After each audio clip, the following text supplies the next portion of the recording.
Imagine wearing a crown that weighs not only in gold but in secrets. A crown carried through wars, scandals, assassinations, and whispers of betrayal.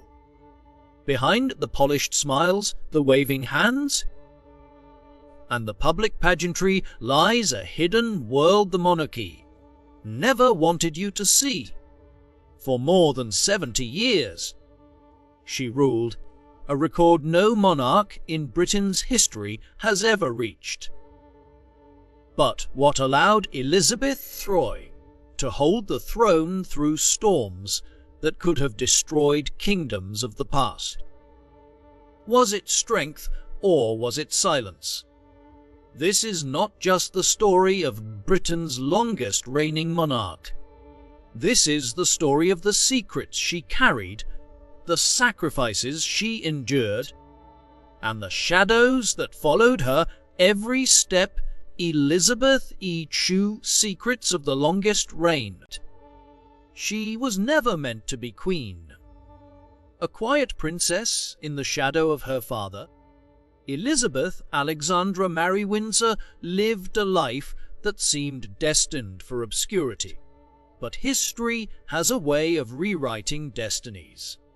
When crisis struck the monarchy and abdication shook the crown to its core, the young Elizabeth was thrust into a role that would define not only her life, but the fate of Britain itself.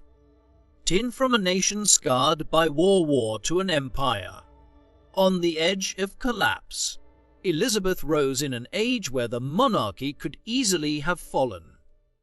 Instead, she became its anchor, calmed, unshaken, and shrouded in mystery.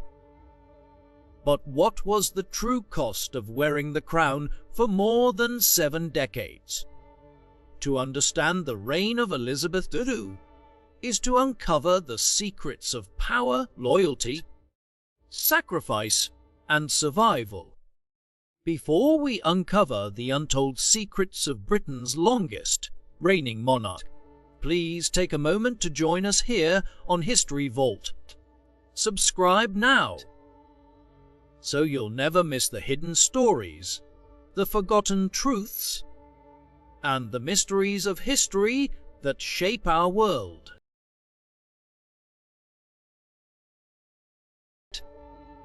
The story of Elizabeth T. does not begin with a crown on her head, but in the shadows of uncertainty. She was not born to be queen.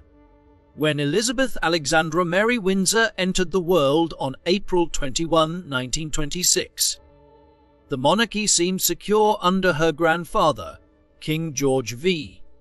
Her uncle, Edward, Prince of Wales, stood as heir to the throne, admired and adored, a man whose charm and charisma seemed destined to lead Britain into a new age. Elizabeth was just another princess, respected but distant from the throne, expected to live a quiet, dignified life. Few could have imagined that history had already chosen her for a destiny she did not seek. Yet the stability of the monarchy was fragile. Britain itself was changing. The empire stretched across the globe, but cracks were beginning to show. The First World War had scarred generations, and whispers of revolution had reached even the palaces of Europe. Monarchies were falling across the continent. Russia's Romanovs had been executed, the German Kaiser exiled, kings in Greece and Spain had been toppled. The question lingered in Britain. Would the Windsors survive, or would the same fate reach Buckingham Palace? The answer came suddenly in a crisis that would reshape Elizabeth's future. In 1936, her grandfather George V died, and her beloved uncle Edward ascended as King Edward VT. But within months, his rule collapsed in scandal. Edward's love for Wallis Simpson, an American devotee, clashed with the strict expectations of church and state. To marry her, he chose to give up the throne, the first monarch in British history to voluntarily step down. It shocked the world. Newspapers carried the story across continents, and the stability of Britain's crown seemed shattered.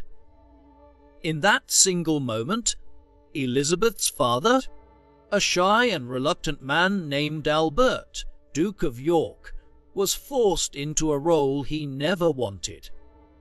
He became King George VI, and with him, Elizabeth was suddenly placed in direct line to inherit the throne. This twist of fate transformed the course of her life. She was only 10 years old when the abdication crisis struck, but from then on, her childhood was no longer ordinary. Tutors replaced playmates. Lessons in duty replaced carefree laughter. She grew up watching her father struggle with the heavy weight of the crown. George VI was not a natural king. He was plagued by a stammer that made public speaking a torment, and he carried the insecurities of a man who had never been prepared to lead. And yet, in the face of doubt, he revealed a quiet strength that inspired his people. He became the king who refused to leave London during the Blitz, the king who stood alongside his subjects as bombs rained down on the capital. For Elizabeth, those years were her true education. Britain entered the Second World War, and the royal family found itself in the very heart of danger. While other aristocratic families sent their children abroad to safety, King George and Queen Elizabeth, the Queen Mother, insisted their daughters remain in Britain. "The children will not go without me. I will not leave without the king, and the king will never leave," the Queen Mother famously declared.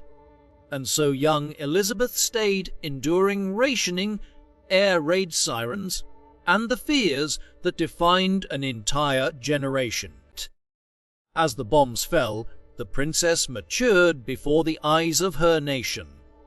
At just 14, she made her first radio broadcast, addressing the children of Britain who had been evacuated from their homes. Her voice was steady, reassuring. Far beyond her years, it was the first glimpse of the composure that would later define her reign.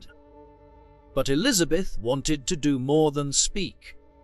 When she turned 18, she joined the Auxiliary Territorial Service, training as a mechanic and learning to drive military vehicles. She became the first female member of the royal family to serve in the armed forces. For a young woman destined to wear a crown, it was an extraordinary step. Proof that she was not just watching the war, but living it. Those experiences left a permanent mark. Elizabeth understood what it meant to sacrifice, to endure hardship, and to stand with her people in times of fear. By the time the war ended in 1945, she was no longer a sheltered princess. She was a symbol of resilience, an image of continuity in a Britain scarred but unbroken. Her father, George VI, had become a beloved king, but the strain of leadership during wartime took its toll. His health weakened, and the pressures of rebuilding a nation weighed heavily on him. Elizabeth began to take on more public duties, stepping into the spotlight as heir presumptive. Wherever she went, crowds gathered. She was young, poised, and already carried an aura of destiny. Her marriage in 1947 to Philip Mountbatten a naval officer with royal Greek and Danish blood, only deepened her public image. Their wedding, broadcast to millions, was seen as a moment of hope after years of destruction. A symbol that Britain, though battered, was ready to move forward. But behind the ceremonies and celebrations, another reality was clear. Elizabeth was preparing to lead. The abdication of her uncle had shown her the dangers of personal desire colliding with public duty. The war had taught her the necessity of sacrifice. Her father's struggles had demonstrated the crushing weight of the crown. Every step of her young life had been shaped by crisis, and every lesson pointed toward a single conclusion: that one day she would have to carry the monarchy through storms of her own. When King George VI died in 1952, Elizabeth was just 25 years old. She was on tour in Kenya, representing her father abroad. When the news reached her, in an instant, she was no longer Princess Elizabeth. She was Queen Elizabeth C. And as she stepped into that role, the lessons of her youth echoed around her. The abdication had taught her the fragility of the throne. The war had shown her the importance of unity. Her father's reign had proved that even flawed leaders could inspire. Now, all of these experiences rested on her shoulders.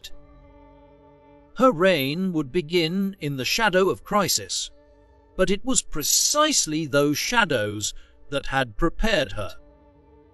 She had not chosen the crown, but she understood it. She had not asked for power, but she knew its cost. And for the people of Britain, still haunted by war, still struggling to rebuild, that understanding became a source of strength. Elizabeth's childhood and early adulthood had been forged in uncertainty.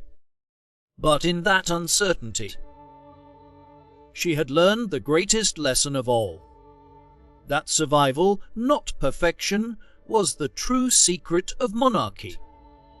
And with that knowledge, she began her reign. Elizabeth's reign became the longest in British history, not simply because of time, but because of her ability to remain steady when everything around her threatened to collapse. For 7 decades, she carried the image of stability, and yet the monarchy itself was never free from turbulence.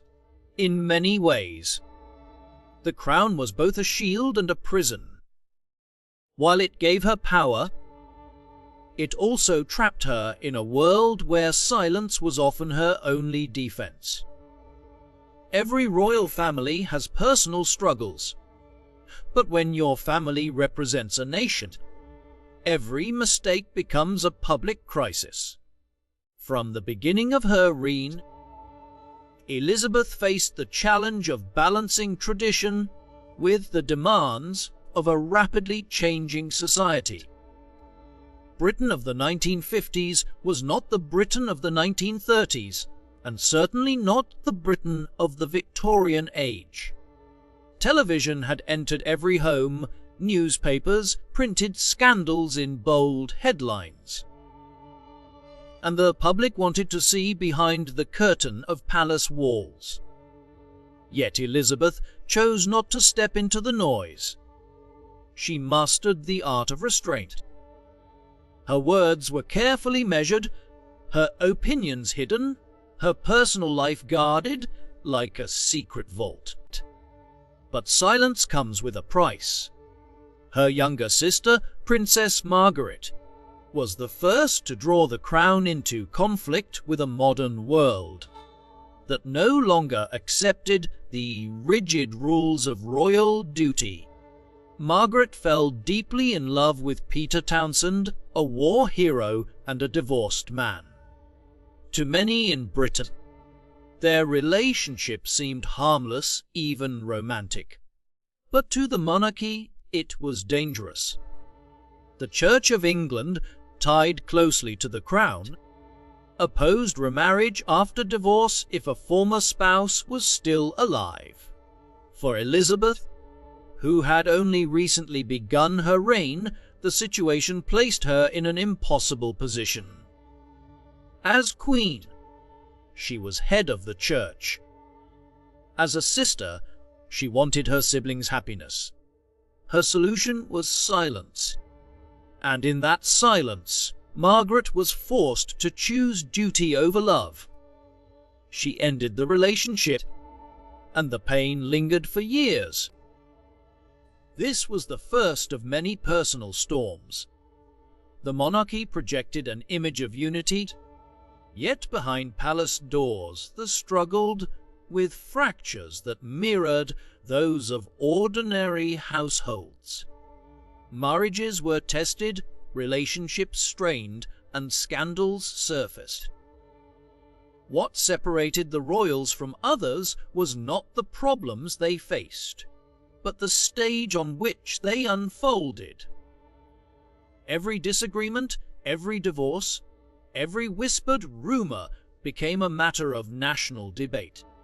And through it all, Elizabeth never explained, never defended, never attacked.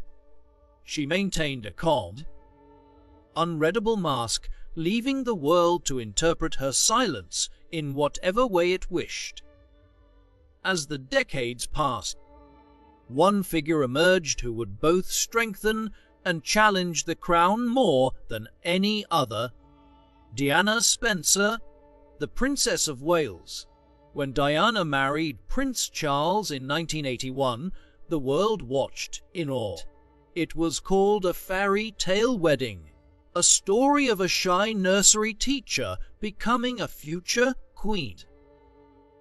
The crowds cheered, the cameras flashed, and for a moment the monarchy seemed renewed with fresh hope.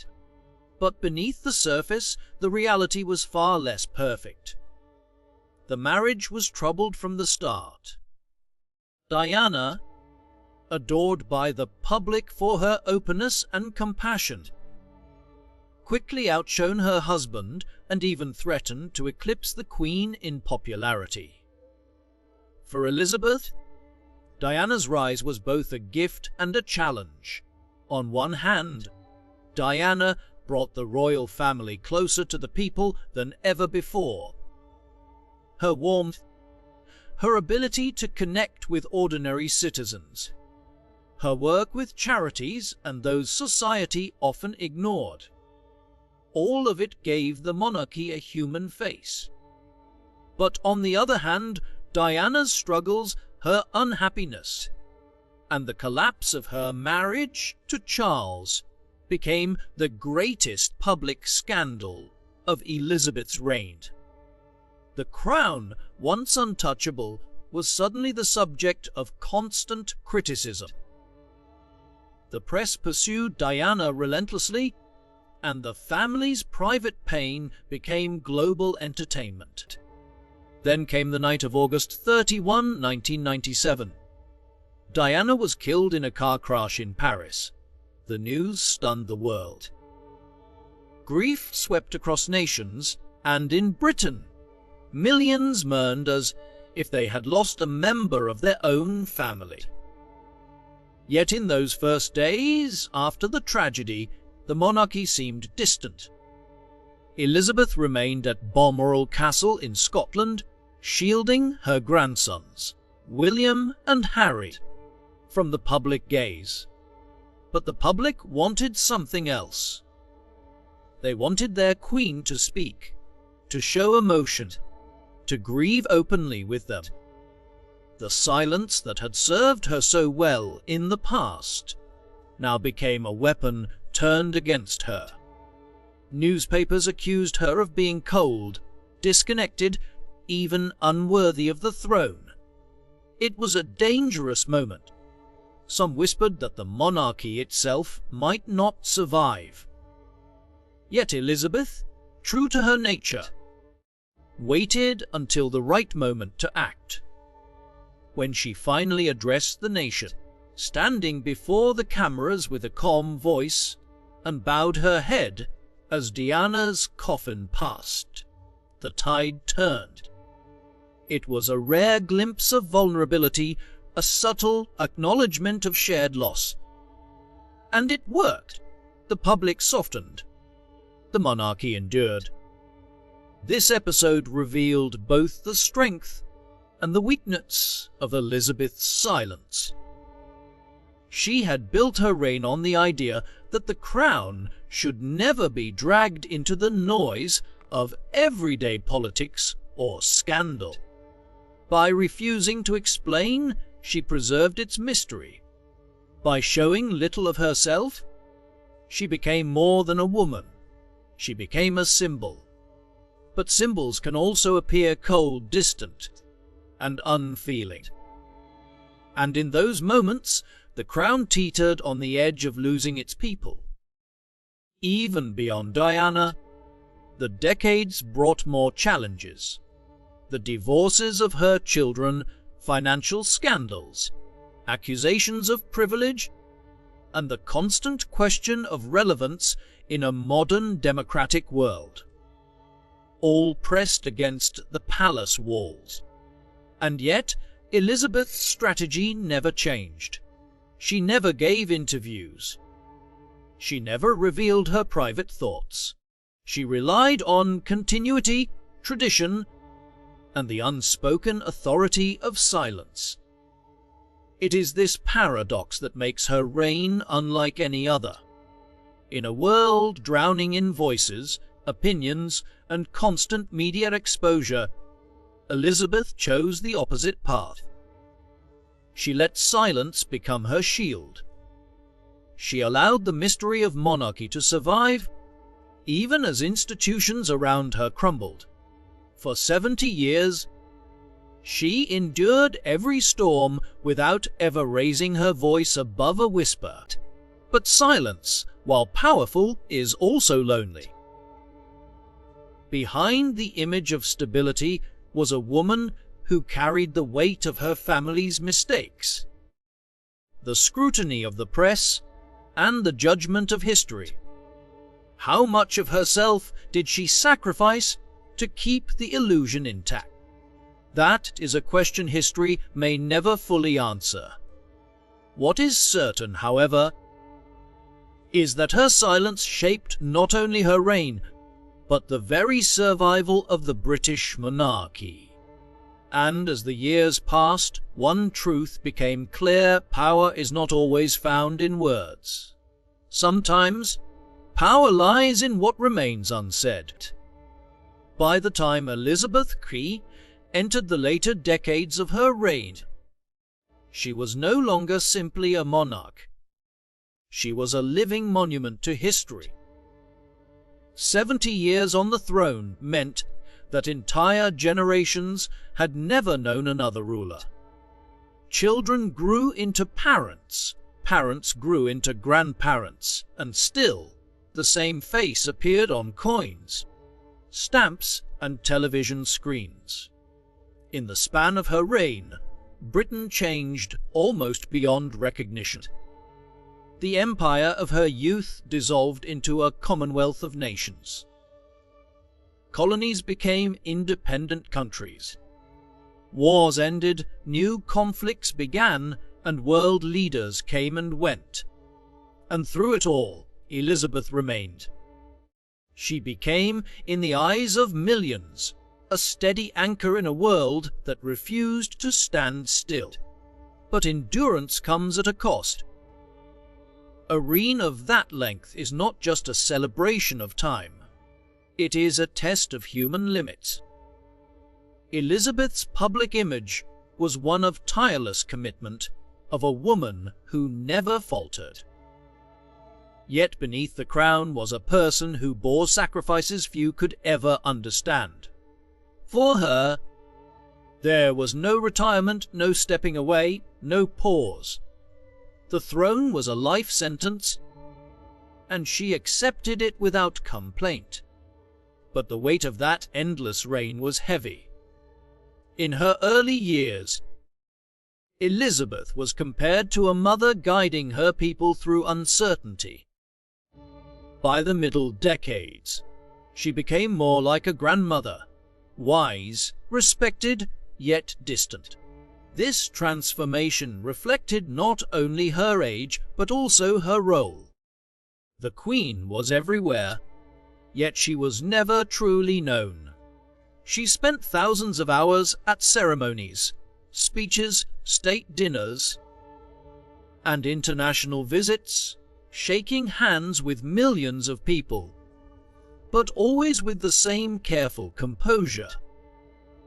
Her life was measured in rituals and traditions, repeated again and again until they seemed timeless.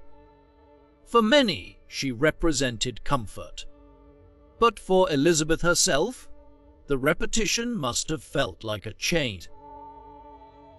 Her reign was longer than the terms of 14 American presidents, and she met most of them, from Truman to Biden.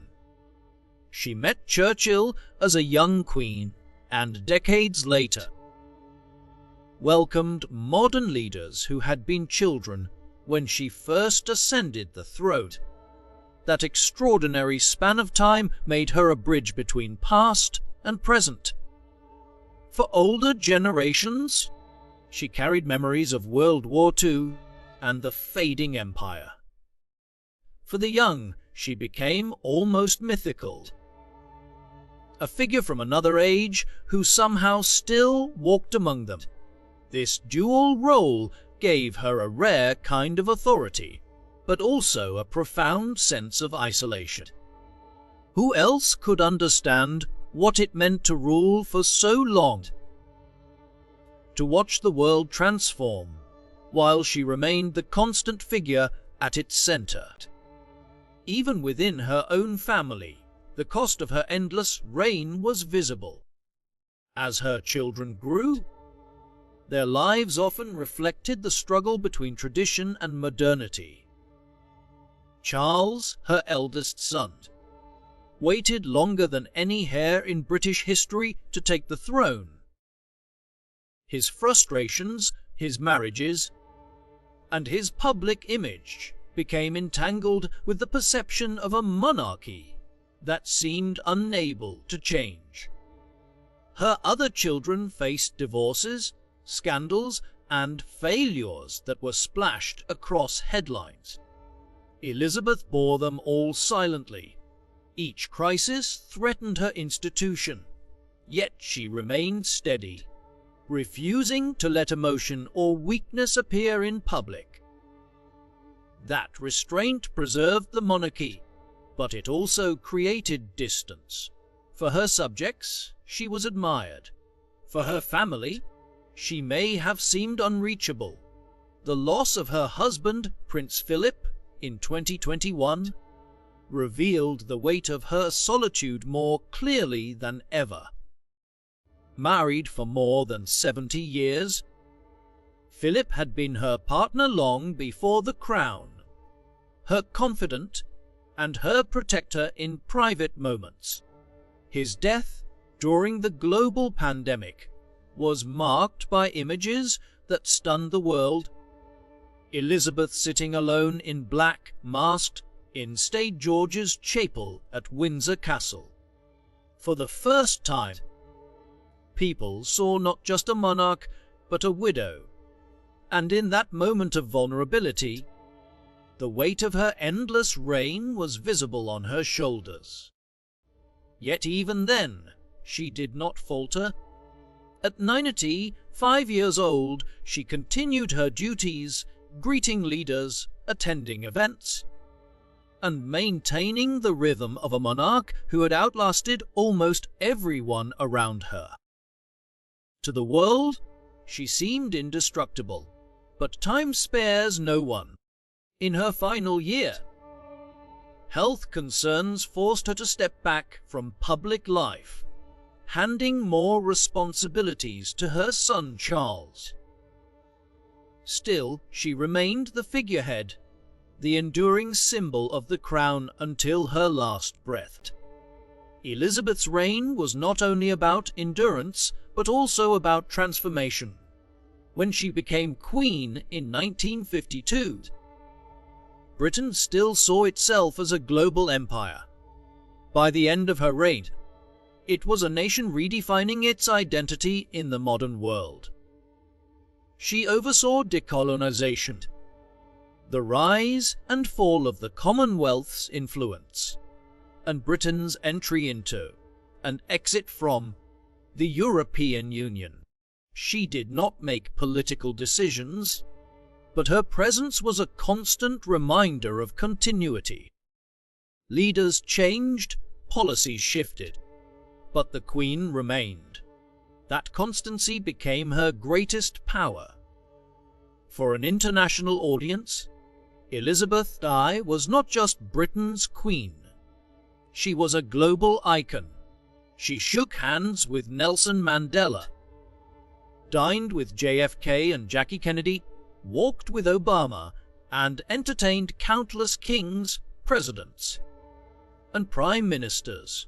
She was present at the opening of the 2012 Olympics, appearing in a playful video alongside James Bond. She was portrayed in films, in plays, in series like The Crown, turning her into a figure at once historical and modern, distant yet familiar. No monarch in history had such reach, such visibility, or such a strange balance of myth and reality. But what did it cost her? That is the lingering question. A reign that long requires sacrifice beyond measure. Elizabeth gave up her privacy, her ability to speak freely, her chance to live a life of her own. She carried the burdens of her family's failures and the expectations of millions. And yet, she never asked for sympathy, never allowed herself to appear as a victim of her crown. To the very end, she fulfilled the promise she made as a young woman, to dedicate her entire life, whether long or short, to service. When she died in September 2022 at the age of 96, the world paused. Crowds filled the streets, lining up for hours, even days, to pay their respects as her coffin was carried through London. Leaders from every corner of the globe gathered to honor her. News outlets replayed the footage of her life, from a young princess in wartime Britain to the dignified figure of her final years. The mourning was not just for a queen, but for an era. With her death, Britain lost its longest reigning monarch, and the world lost one of its last great symbols of continuity. Elizabeth I was more than the sum of her years. She was a paradox, visible everywhere, yet unknowable. Powerful, yet silent, celebrated, yet burdened. Her reign revealed the truth about monarchy in the modern age, that its survival depends not on words, but on endurance. And no one endured longer or with greater discipline than Elizabeth. The weight of her endless reign was heavy, but she bore it until the very end. And in doing so, she became not only Britain's longest reigning monarch, but one of the most remarkable figures of modern history. Her reign ended, but the shadow of her crown still lingers. For more than 70 years, Elizabeth I was the unshakable heartbeat of a changing world. Yet as the echoes of her life fade, a deeper question rises. What secrets still lie hidden behind the gilded doors of the monarchy? Were the longest years of loyalty also years of silence, guarding truths never meant to be told? The story of Elizabeth may have closed, but the mystery of the crown endures, and its next chapter could be even more unsettling.